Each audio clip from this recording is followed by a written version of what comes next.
Assalamualaikum warahmatullahi wabarakatuh.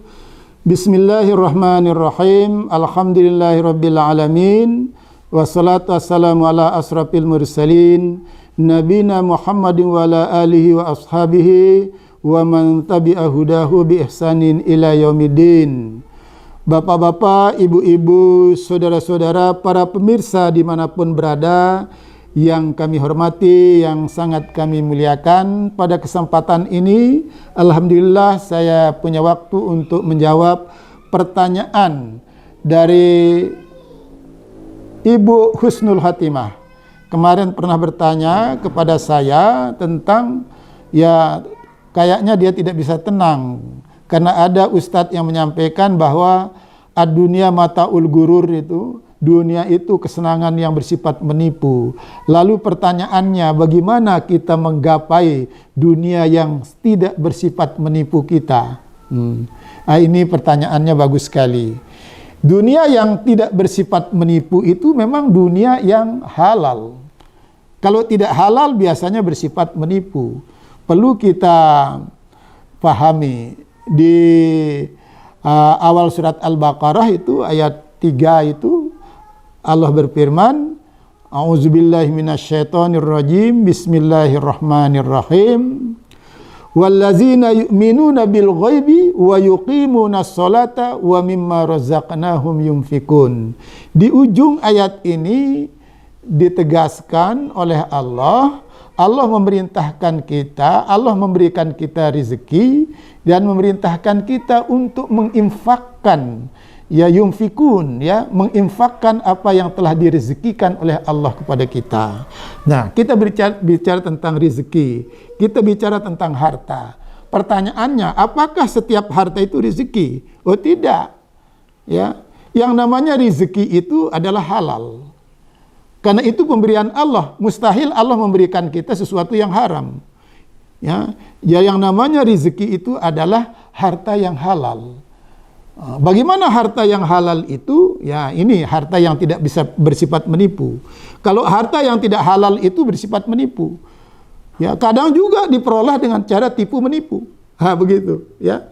Jadi harta yang tidak halal itu, yang haram itu biasanya diperoleh, biasanya ya, tidak semuanya. Biasanya diperoleh dengan proses tipu menipu, ketidakjujuran, korupsi, ya, pencurian, penipuan dan lain-lain. Itu harta yang biasanya menipu kita, ya toh. Tetapi harta yang membahagiakan kita, dengan kata lain yang tidak menipu kita, adalah harta yang halal atau rezeki, ya toh. Rezeki itu mesti halalnya. Kalau tidak halal, sekali lagi bukan rezeki namanya. Karena rezeki itu pemberian Allah dalam ayat ini. Nah, lalu bagaimana rezeki itu, ya? Pertama, diproses dengan usaha yang halal. Kerja di suatu perusahaan, perusahaan itu juga benar. Ya, jangan di perusahaan narkoba, di perusahaan minum-minuman keras umpamanya. Ya, kita bekerja di satu tempat, ya, yang memang kalau kita bekerja di perusahaan itu memang memproduk sesuatu yang baik. Atau kalau tidak, mungkin kita jadi, ya, pegawai negeri, ya toh, itu halal jelas. Atau pegawai swasta, ya banyak usaha-usaha swasta, ya toh, ya baik itu rumah sakit maupun pendidikan. Nah, ini ya usaha yang halal. Nah, kehalalannya itu juga terjaga. Kenapa? Karena kita bekerja secara jujur, secara disiplin, secara benar. Makanya hasilnya juga menjadi halal. Nah, setelah kita dapatkan ya rezeki itu, ya dengan proses yang tadi yang halal itu, ya maka rezeki itu sifatnya dari Allah itu sebagai amanah kepada kita. Rezeki itu datang dari Allah, maka harus diatur sesuai dengan kemauan Allah. Karena Allah yang Maha Kuasa yang punya. Pada dasarnya kita fakir, kita tidak punya apa-apa. Semuanya itu adalah milik Allah. Kalau Allah memberikan kita rezeki, ya kita syukuri. Cara mensyukurinya apa? Kita minit rezeki itu sesuai dengan kemauan Allah.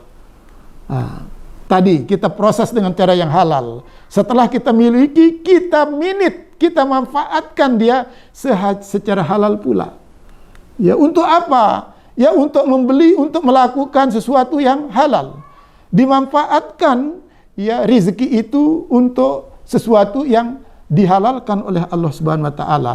Dana hidup kita, dana pendidikan kita, dana jihad kita di jalan Allah, berjuang, berdakwah dan sebagainya.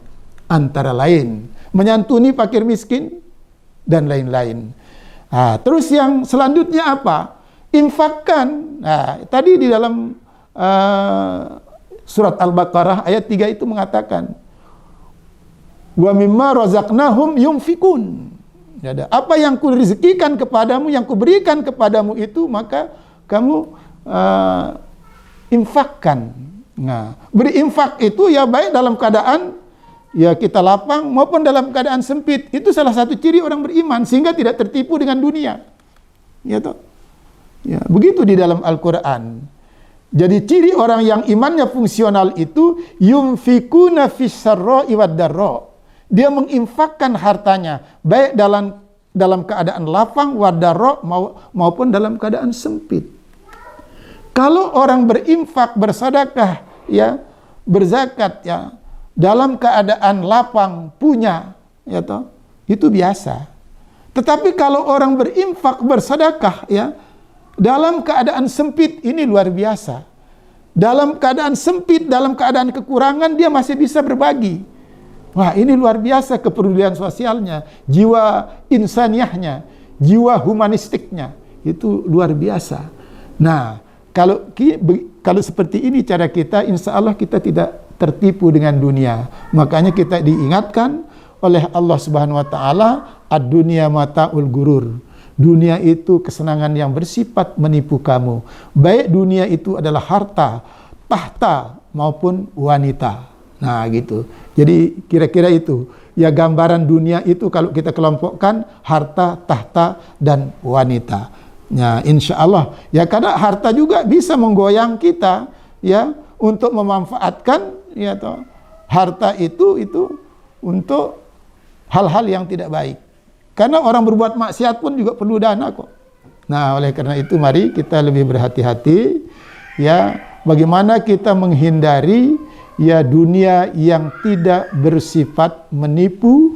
Maka kita ingat ya harta, tahta maupun wanita itu bersifat amanah, ya, diberikan kepada kita supaya kita atur sesuai dengan kemauan si pemberi amanah, yaitu Allah Subhanahu wa taala. Demikianlah yang bisa saya sampaikan, semoga bermanfaat. Billahi fi sabilil haq wa fastabiqul khairat. Assalamualaikum warahmatullahi wabarakatuh.